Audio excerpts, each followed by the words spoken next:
Hello, Narnach here. Welcome back to Path of Exile.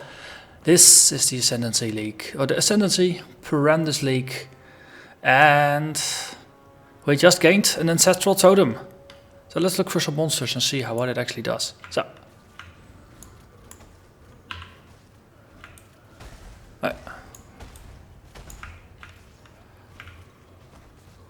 it does come out and hit things. It's not terribly efficient yet though, as a level 1 totem without actually anything on it.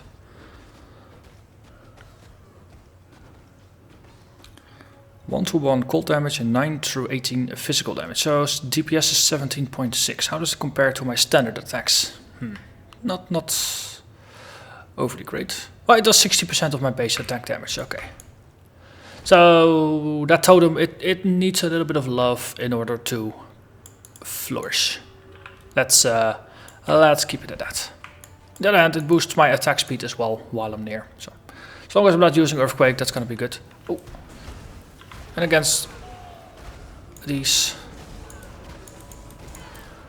Perandus servants, it's gonna be pretty good to actually have a buddy to draw their fire and hit him over the head with a big club. Ha! Because he has a big club, just like I have a big club. We both have a big club. And Perandus coins, Perandus coins. So I'll get 4. I wonder if that's always going to be the case, or if it's going to slowly scale over time as monster levels goes up. Oh, bigger mana flask. Let's equip it here just to gain some charges. Also, hide items. Go. Wow, there's another chest over there. They really are not sparing any expense in terms of hiring a lot of those Perandus servants. They are guarding a lot of chests. Anything useful in here? Iron hat. Not really. Okay, let's keep going. Ooh, strong. So it's interesting that these chests, they add basically different monster types than you would normally see this early. Also, you can't actually interact with the chest yet. Oh, this is one that just keeps summoning different ones. Right, now we can open it. So, Perandus concubines. They only give you 3 coins rather than 4. 200x, which is not what we use. So, we move on.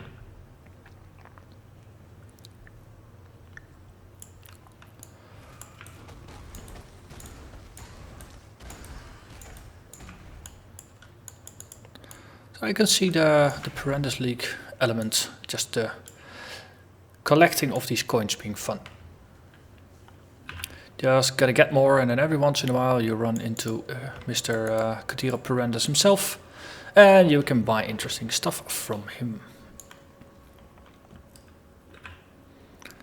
I wonder if you see him in more locations as well, or if he will just have fixed locations similarly to the stone circles of the Talisman League. Well, I guess we'll just play and find out. And at some point people will start combining all their information and put something up on Reddit or the forums or whatever way people choose to share their information.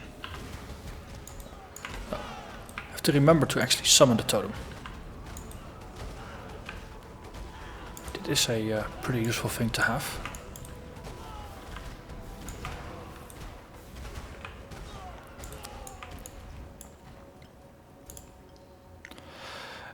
Let's see. Let's put my big mana potion up there, a small one onto the side. Perandus Horde. Ooh. So that's 1, that's double.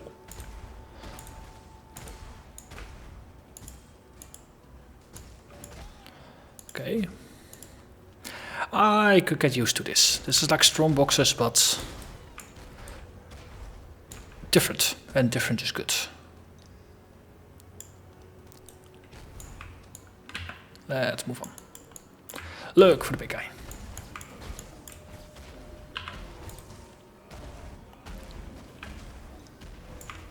Oh, once again, have to remember to summon the totem. Yeah, muscle memory for a new skill layout has to kick in still. Well, basically I still have to develop it. That's probably more accurate representation. Second Quicksilver, that's gonna be nice for just moving around real quick. Wait, we got all of that, we got all of that. Ah, we can go there.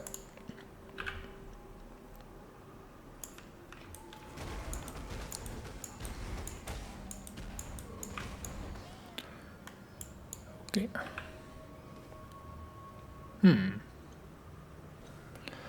We just keep going. Fine with me. So the interesting bit is that the totem actually has quite a bit of extra range compared to me. So he will be able to hit things that I might not be. So ranged attackers should not be too much of an issue either. Well, unless they are standing very far away, but no, if they're just slightly swarming around me, I think the totem guy can actually hit him. So I think something like an Elbrion's challenge, he might be useful as well, just to hit things that are slightly out of reach for a melee. Well, then again, I'm gonna go Earthquake, so there's not gonna be too much of an issue with not hitting things, I think.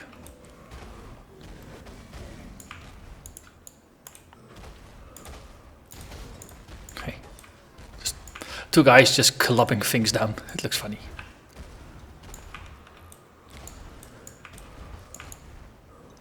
Okay. And there is the Granddaddy Crab, the Dark Dweller.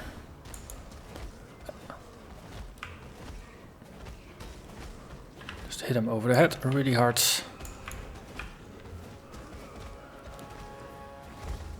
Oh, we got him. One of the nice things is also the totem can just mop up just stray enemies, so I don't really have to focus too much on them. Ooh, nice life regen. 2.6 percent life regenerated per second, which is going to be rather excellent. Let's actually equip a ring that boosts our life and our regen. Seems like a good idea. And we got a yellow hat. This early, that might be an upgrade, and it actually is good. Not an upgrade looks wise though, but that's not what counts. Right, now we can just portal out, get our skill point, and then move on towards the ledge. Hello.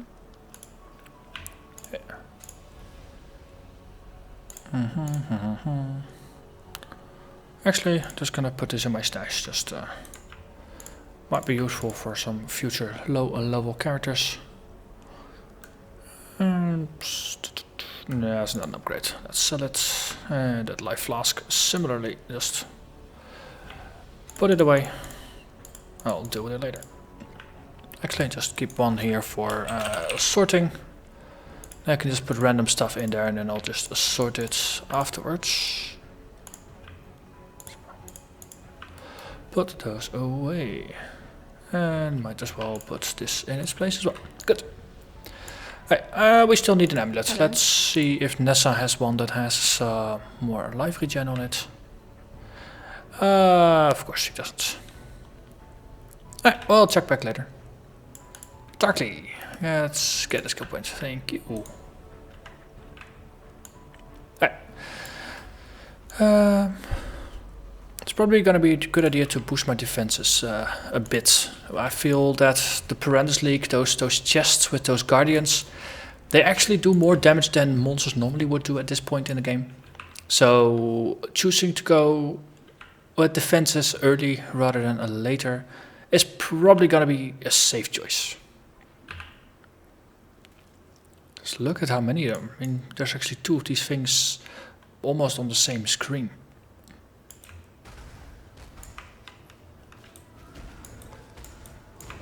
Okay. So I'm actually level 7, this is level 5, so I probably should be able to just rush through here for a bit.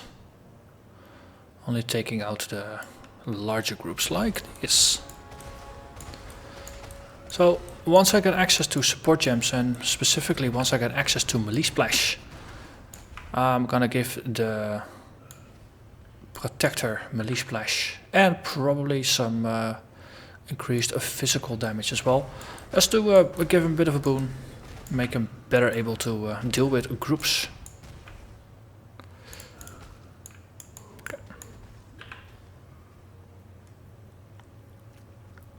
More crabs.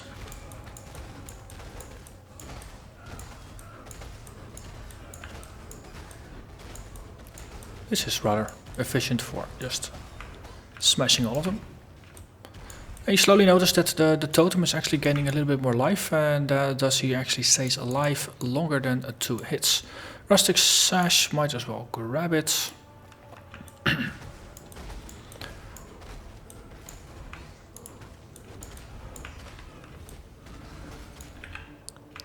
Dual Strike, not gonna use it, but it's always good to just grab skill gems.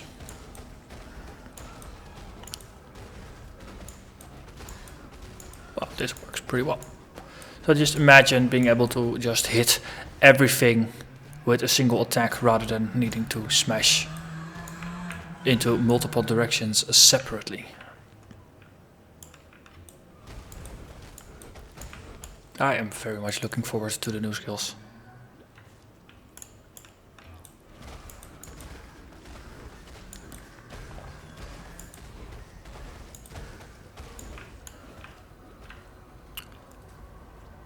Okay, let's make another stand here. So mana is also relatively manageable so far. I mean, I'm not reserving anything yet, so this mana pool does stretch quite nicely. The change they made, where the mana cost is fixed even when you level skills up, it works pretty well. I mean that's what I do for melee skills. I mean spells still level up because they become more powerful, but melee skills base cost stay the same, and the only way for them to increase in mana cost is by attaching support gems to them, which actually sounds like a pretty good idea. That way you're less likely to get mana issues outside of your control just because you're leveling up your skills. And most of the time, I think if you were calculating the damage per mana, it might not actually have been a good thing to upgrade your skills before. But now, of course, there is no downside to upgrading your skills, which is exactly how you want it to be. Okay. Let's keep going. Ooh, another big horde of enemies.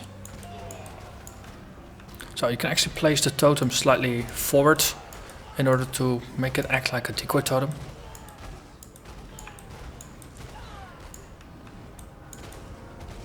That's a lot of enemies that are being summoned here.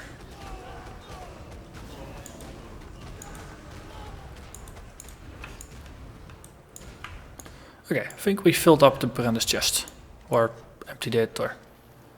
So, 2 times 2, still 4 coins, no matter how you wrap it up. But it does suggest that the piles are gonna get larger at some point. So you get more out of a single chest, which is good. And probably just scales with area level.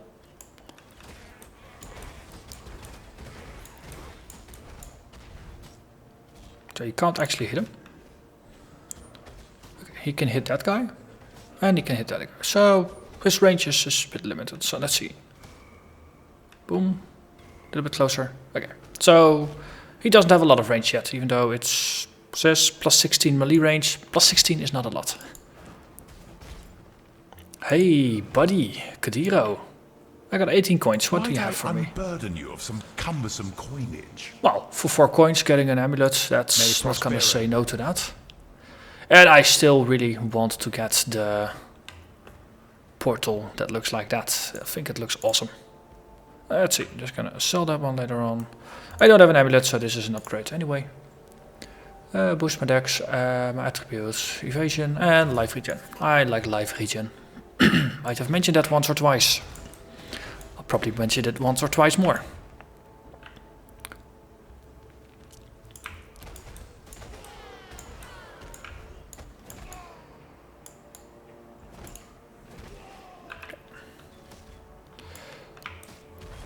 Ooh, nice group. Power amulets. Meh, that's just mana regen. That's not my issue right now.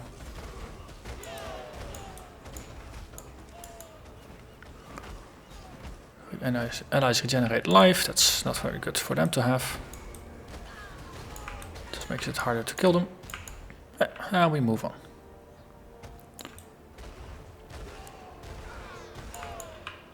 He's level 6, I'm level 8, so slightly ahead of the curve. There's no reason yet to go back. So let's push forward.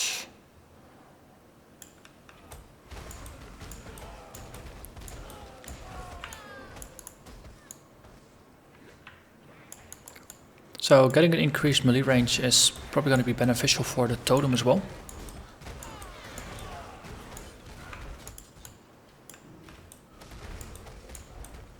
Just to make it hit more things.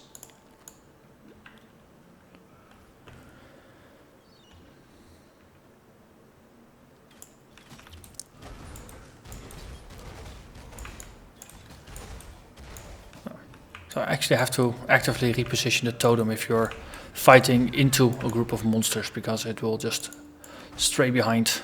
Here, go fight each other. Totem versus totem. Oh, interesting. I think the description said something about the totem not actually attacking when you're not nearby. See, this is the range. If you then step one closer, poop, it pops up. So that's about half a screen. So that's also an interesting mechanic to prevent you from running away from the totem and letting the totem do the fighting, as you could do, for example, with a flame totem. That will just blindly fire at things.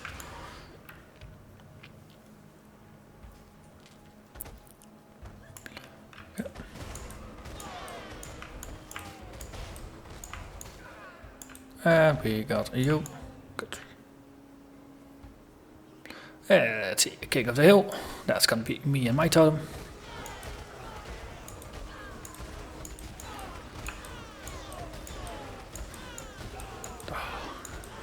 Glorious. Look at all the corpses. Ah, we exploded Kaduku. Now we gained a level, that's even better.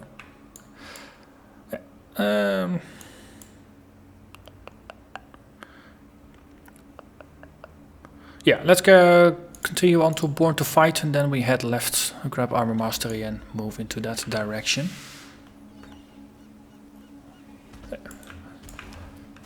Let's summon the totem again. Okay, so I'm liking the totem so far. Very valuable addition to the team.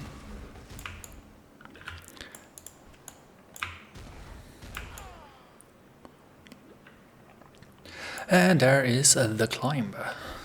Oh, we might actually make it to the entrance of the prison this episode. The map layouts are with me.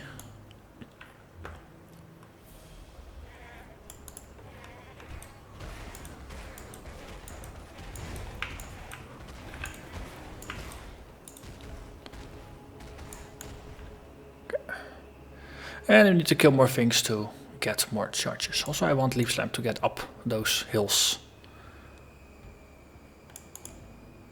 Interesting layout, actually. Just a small bit that goes upwards towards the waypoint. Most of the time the waypoint here is in the middle of a thing. Hey, and we got ourselves a coral amulet. Oh. In all fairness, the totem, I think it will start requiring... Oh no, it's the golem that requires dex. So what's our life regen right now? 12.2. How much is going to be with it? 14.3. So that's 2 extra versus all the other stuff. Let's just go with what we got for now. Maybe if we transmute the life regen amulet, then it's gonna be useful.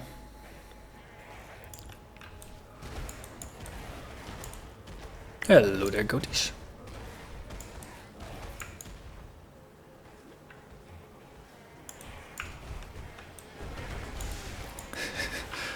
Look at all the goats. Oh, we're being attacked by Iron Point. Here. Here, have that.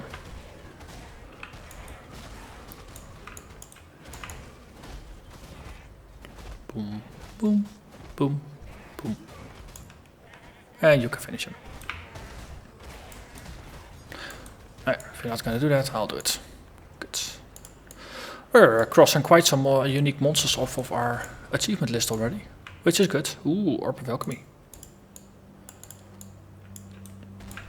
Okay, we move onwards.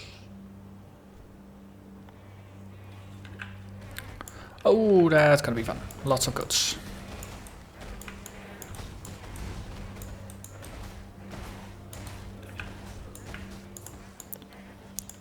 So as I said, normally I don't really like Ground Slam because it's a cone-shaped AoE. But the way I'm playing now, it's actually pretty workable. Because I'm not always tanking things myself. Got the totem placed slightly forward, so most monsters are actually gonna be in the cone rather than surrounding me. So that's a pretty safe thing to do. A slave is not even worthy of death. Okay. Lion Eyes Watch.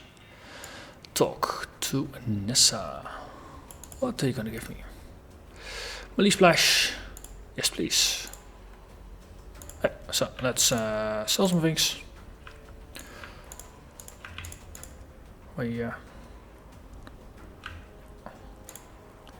So far, so good. This one is new. Put it there. Put this away. Orb of Alchemy. That might not be a bad idea. Just alching this. Gets us a little bit of strength. It's actually not great alch. Could be better. But I'm going with it. Just because.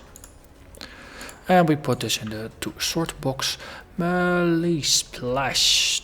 Totem, totem, totem. We need to link you with something. So we move the heavy strike to the boots, and we put the melee splash in here, and then we have a totem with a melee splash. Right. Also, have a quick look. Is there better weapons? XXX, staff, staff, staff, staff, XX.